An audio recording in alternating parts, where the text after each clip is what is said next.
State your name and how many months you've been pregnant. Simone, and I've been pregnant for 9 months now. Could you just state your name for me? Katina Carson. Okay, and how many kids do you have? 3. What are their names and ages? Chase is 6, Kamora is 3, and Christopher is 3. When did you know you were pregnant? My period didn't come for 3 days, so I kind of figured that it had to be something. And how was it when you went to the clinic? Were you nervous? Were you scared? Kind of talk about that.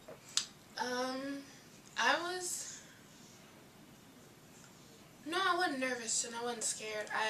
I knew before I even went. I went by myself because I wanted to do it by myself, and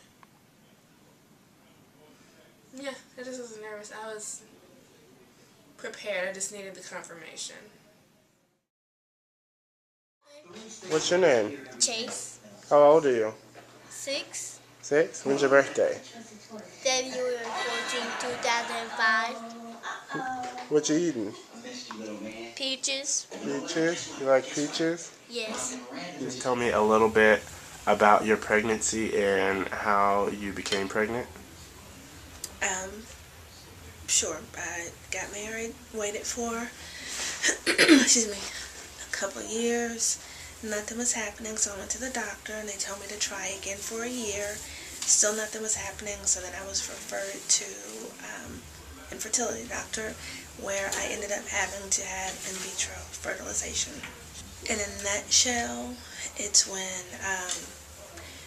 you have to give yourself shots to suppress ovulation and give yourself shots to increase egg stimulation, and then you give yourself a shot to mature the eggs, and then they put you to sleep and they remove them and they fertilize the egg individually, one egg, one sperm, and then they wait. Some doctors wait about 3 days. Mine waited 5 days just to make sure they were growing properly, and then you have the transfer. My family and I were all very close, and I didn't want to wait, so I told them all on the phone, individually though, that same day that I found out. Were you nervous doing it? Yes.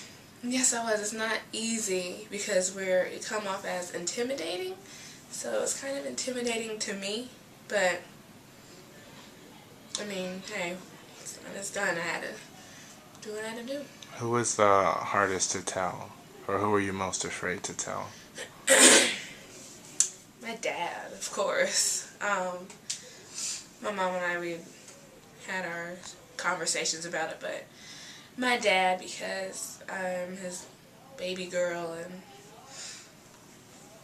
it was just kind of weird. He took it the worst. How was it in your second pregnancy? Because you had twins, right? Yes. So how was that pregnancy Torture. with them? Was it worse than the one before? It was horrible. I had morning sickness from the very beginning. I was about 6 weeks along, and I started spotting. I had to go to the hospital. That's when I found out I was having twins. From like the next week on, 7 weeks, horrible morning sickness, vomiting 5 times a day, every day, without fail. I lost 30 pounds in the first trimester. I was home on short-term disability from my job. I had to have a home health nurse come out. I had to call a nurse every day and give her my weight over the phone. I had to pee on a stick to let them know if I was dehydrated. And then I lost 7 pounds overnight, and my doctor had them come out with an IV, and I had to have an IV for probably about maybe 2 or 3 weeks. What's one thing that you're looking forward to the most as being a new mother? Holding her for the first time, and even though she can't see in color or really know what's going on, her looking at me and me looking at her. I think that's going to be the most, like, the best moment about it. and actually get to hold her versus this.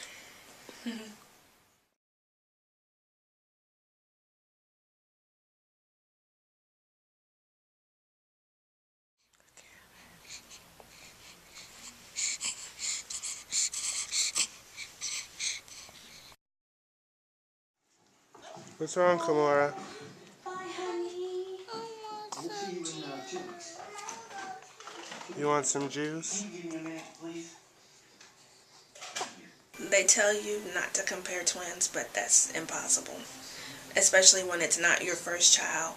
So even if I didn't compare him to a girl, I had another son. It was shortly after his 1-year birthday when I noticed where she was really starting to babble more and say more words, he wasn't. And then, you would call his name literally up in his face and he would act like there was no one there. And so that was my initial, okay, something's not right here. And I talked to some people and, they give you the typical, oh, boys are slower than girls. And so I looked into, I was looking on, different forums and different boards and blogs about, late talkers. And I heard about ECI. So I called them, and this was close to his 2nd birthday when I called them, and they were going to come out and evaluate him, but then he started babbling more. So I think, to me, it was like a little bit of denial, and I was like, oh, okay, he's coming around, so I don't need them to come out, and I called and I canceled. And then probably about 3 to 6 months later, there was no progression, and still you could call his name and he wouldn't respond. And, whereas his sister is just going on and on and on. So that's when I called ECI and they came out and they started working with him. And it was maybe about a week before his 3rd birthday when I got the official diagnosis.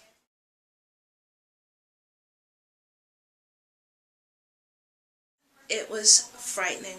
It was very frightening because you have all these dreams for your child, and to be told that he has a disability that people don't know about, you don't know how they got it, there's no cure, there's so many different degrees of it.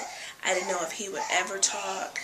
The fact that I'm a single parent now, would he ever be able to go to a regular class? Would he ever say mommy? Would he ever be able to live on his own? You just think about all that stuff, and you kind of mourn the child that you had envisioned. Now he's saying sentences, learning more. A lot of kids with autism have kind of like special gifts, if you will, and I don't know all that Christopher can do. I know his memory is kind of spectacular because you can tell him something, 2 or 3 times and he has it down. Whether it's a commercial, whether it's a poem, whether it's a song, he can spell his name. He knows alphabet, he knows numbers. He's genius. Everything I do is for her. Every decision I make, every step I take is all for her. So it's amazing when you start living your life for somebody else. I can't describe it. It's just something like, a mom goes through. It's priceless. It's kind of like the sisterhood of women.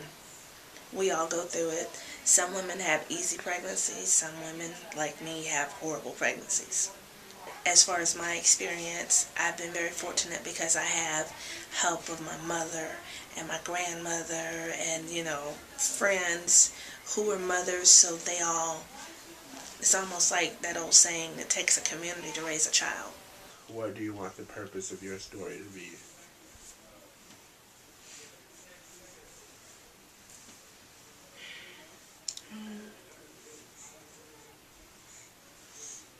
I know it, I just can't think of the words.